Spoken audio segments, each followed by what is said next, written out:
Hi అండి, నమస్తే. Welcome to Suni's cooking world.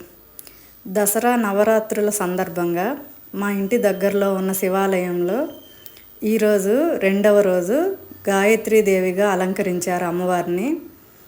చూడటానికి రెండు కళ్ళు సరిపోలేదు, చాలా బాగున్నారు.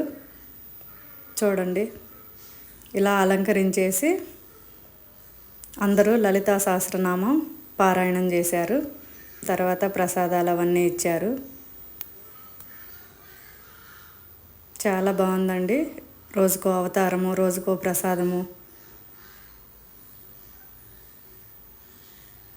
ఇలాంటి మరెన్నో వీడియోస్ కోసం మా సునీస్ కుకింగ్ వరల్డ్ ఛానల్ని సబ్స్క్రైబ్ చేయండి.